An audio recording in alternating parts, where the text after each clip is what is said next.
time for you to read the instructions and questions, and you will have a chance to check your work. All the recordings will be played once only. The test is in 4 sections. Write all of your answers in the listening question booklet. At the end of the real test, you will be given 10 minutes to transfer your answers to an answer sheet. Now turn to Section 1. Section 1. You are going to hear a conversation between Angela and Mr. Ray. Angela is applying to join the library. First, you have some time to look at questions 1 to 5.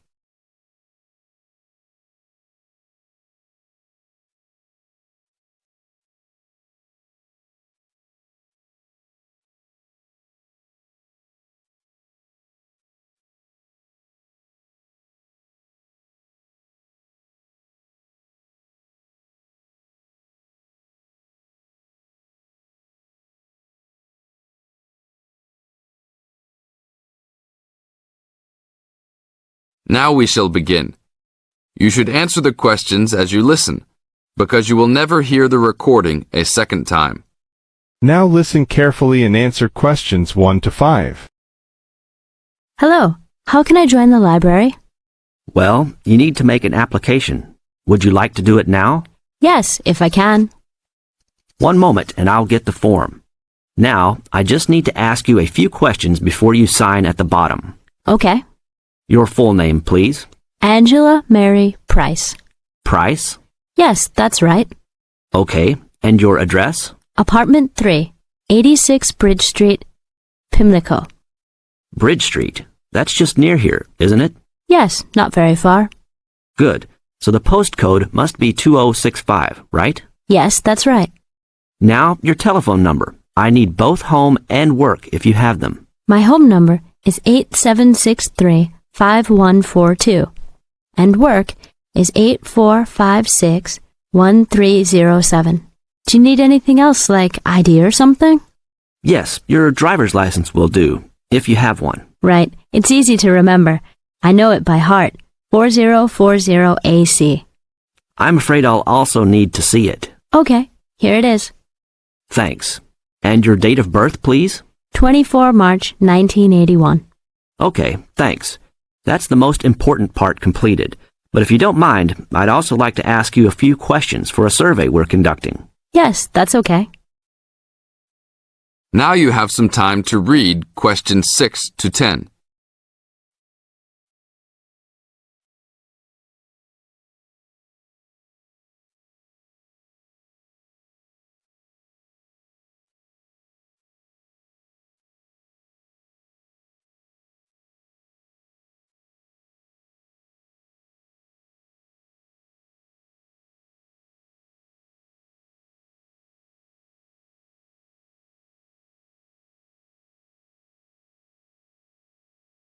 As the conversation continues, answer questions 6 to 10.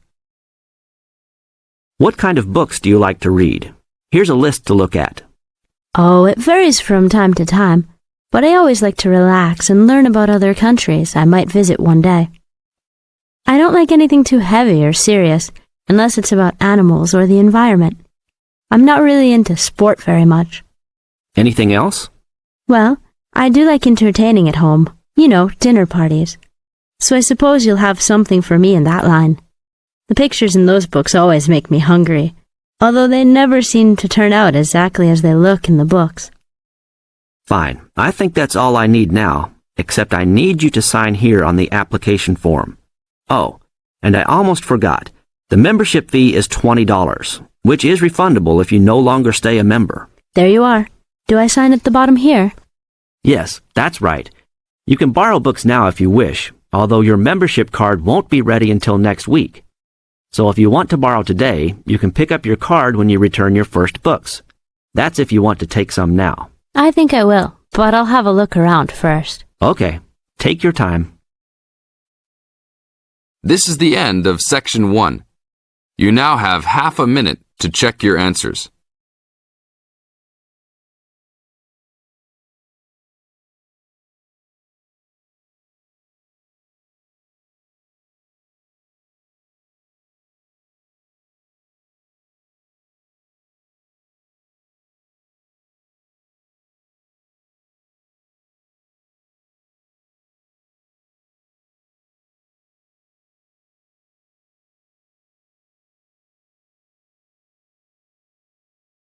Now turn to Section 2.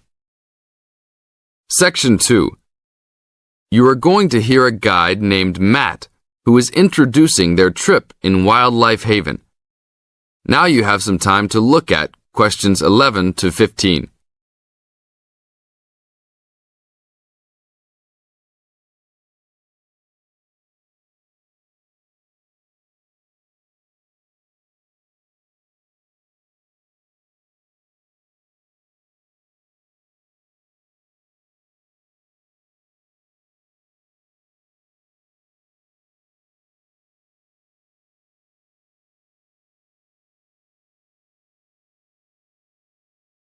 Now listen to the first part of the introduction carefully and answer questions 11 to 15.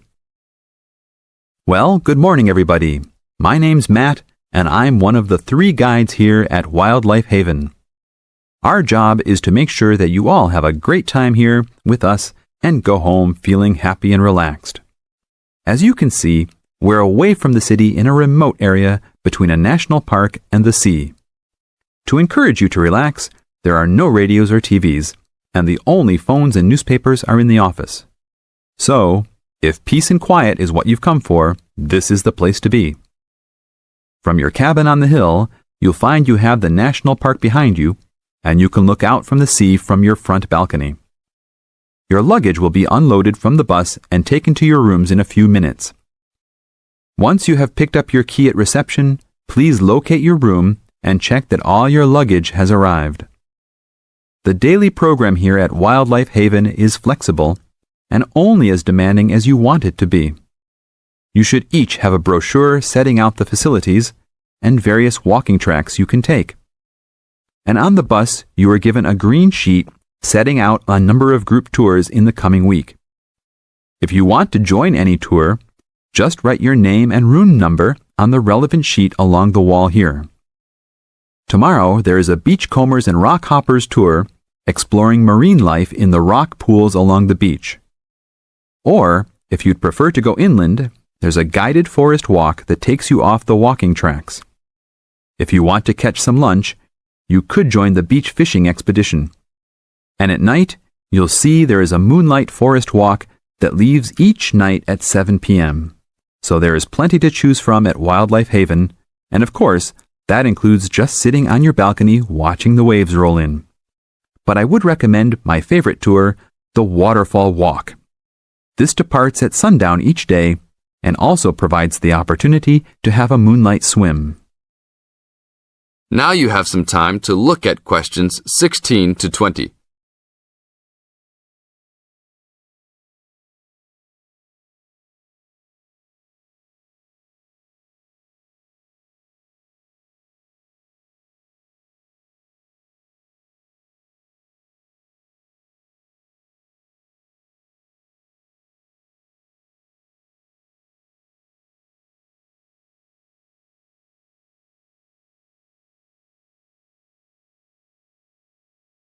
In the second part of the introduction, you are going to get some advice from Matt.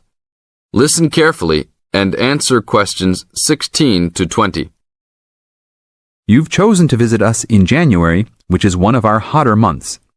And although you may be tempted to wear a minimum of clothing, you should always take precautions against injury, particularly in the national park. This includes sensible footwear. You'd be surprised how many of our guests ignore this advice and end up being sorry. And socks are a good idea too.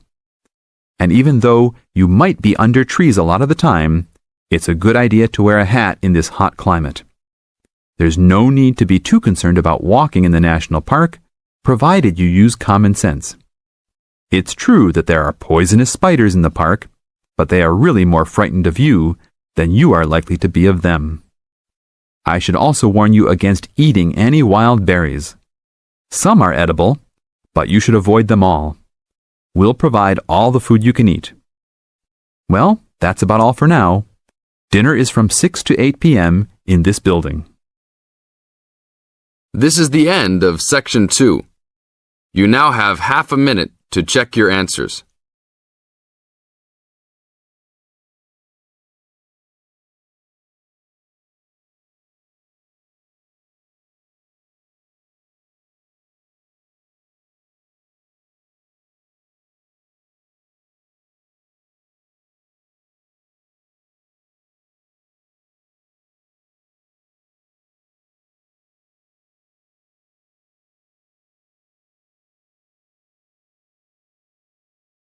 Now turn to Section 3. Section 3. In this section, you are going to hear a conversation between Anne and Marcia. In the first part of this conversation, they are talking about the commands of training dogs. First, look at questions 21 to 25. Note the examples which have been done for you.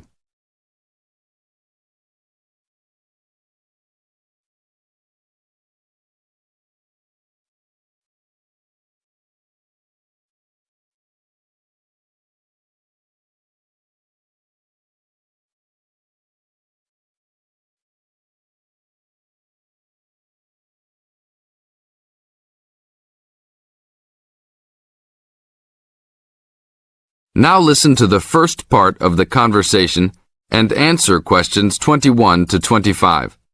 Complete the table showing different commands for different forms of dog training. So that research paper we have to do next, the one about how are different styles of training dogs, how do you think you'll approach writing it? You know, I've been thinking about it. I feel that the best way to write it is to divide the paper into two main parts. In the first part, we'd be analysing some examples of each style of training dogs. Right, what the styles are. After that we can talk about how each style can be used so that the dogs learn something different from each one. Indeed. Maybe we could draw a chart and compare examples of each style of training, one at a time. So the different kinds of training would be simple obedience training. There you would have things like teaching them to sit, stay in one place and so on. Right. So included in here would be simple audio commands like speak. Yes, basic commands are just spoken words, aren't they? And then there would be the more guard-oriented training, where the dogs are trained to know a specific place well. Patrolling and barking are probably the best examples, because most people have seen them in many places, especially in homes. And this would lead us to the attack dog training, which is physical as well as spoken, training the dog to knock someone down, and even biting if they have to. Right, so there's another category as well, sniffing dogs, which make up the searching category. I've read that in the UK, every major airport and government building has these dogs to search for all kinds of dangerous items. In the second part of the conversation, Anne and Marcia talk about all kinds of training and what kind of dogs they are suitable to. Look at questions 26 to 30.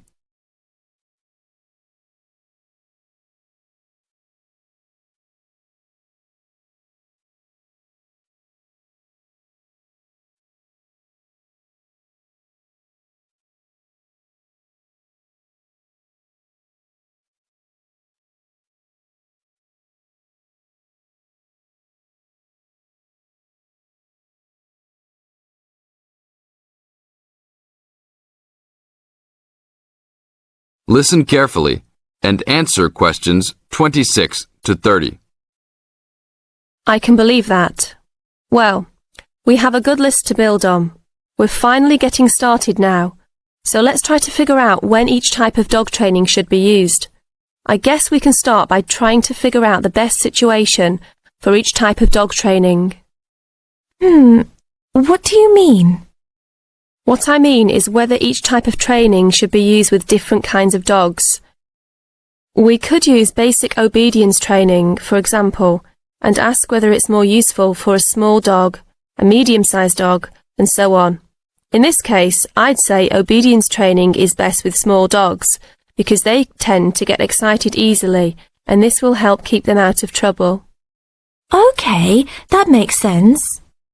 Then let's look at physical training. Even though some people think it's ideal for every breed of dog, I think it's better suited to the larger kinds. Small dogs usually just aren't smart enough to understand the physical commands, and they can even get hurt from them. The specialised sniffing training is the same. I think they're better with the more intelligent breeds of dogs, and they're hardly ever useful with really small dogs. Attack training, however, can be useful for every kind of large dog, as long as the dog is treated well and given a lot of care and attention. All right, and what about guard training?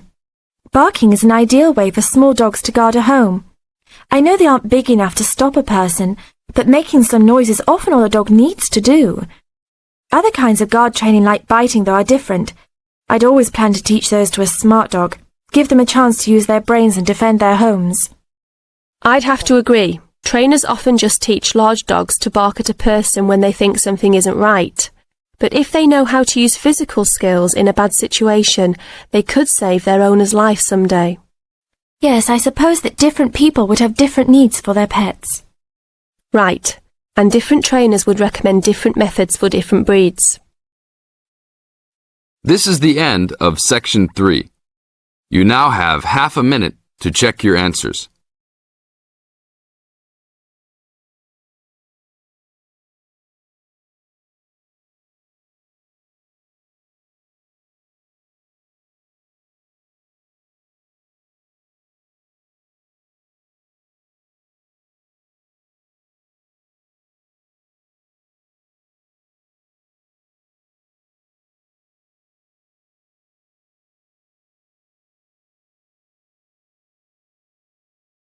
Now turn to Section 4.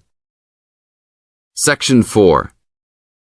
You are going to hear a talk given by Jim Allen. He is going to share some of his findings of his research. Now you have some time to look at questions 31 to 40.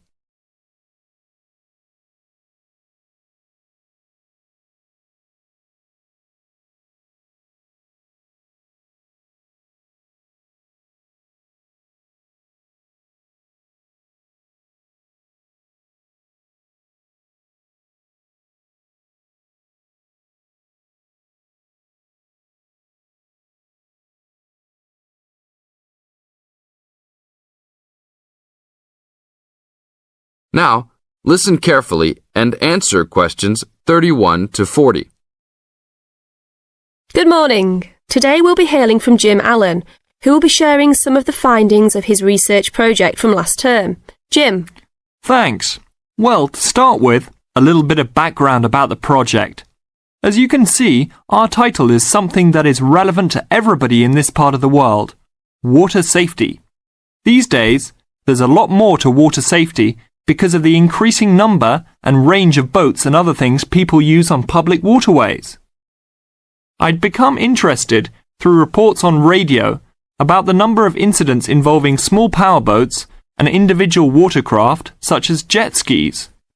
It seemed to me that because these craft were essentially recreational and didn't require licenses to use, there was very little opportunity to influence the users towards being safety conscious. So, I decided to make this the focus of the project. For the research, we mainly relied upon talking to people, asking them questions in preference to using a written questionnaire. We interviewed a wide range of people at a number of popular swimming locations over 2 consecutive weekends and asked them what they'd observed or experienced themselves. The respondents were both male and female, but the men were just slightly in the majority. We were pleased with their willingness to talk about the subject, and all told, interviewed 145 people over the 2 weekends. So, what were the findings? As you can see, 86% of people reported having had some type of problem. A surprisingly large percentage, 27%, commented that they had found it necessary to shout at an offending powerboat, but the main type of problem was the deafening sound that some of the boats made. On occasions, this led to swimmers deciding to move to another location. So what strategies did people adopt to ensure their own comfort and safety? Let's have a look at the figures. First, it was noticeable that there were often distinctly different answers between men and women.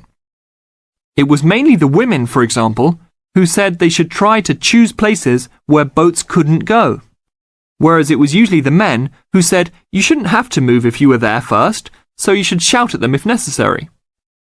Both men and, it was women who said you should call the authorities if the situation gets too dangerous or the powerboat drivers are acting irresponsibly.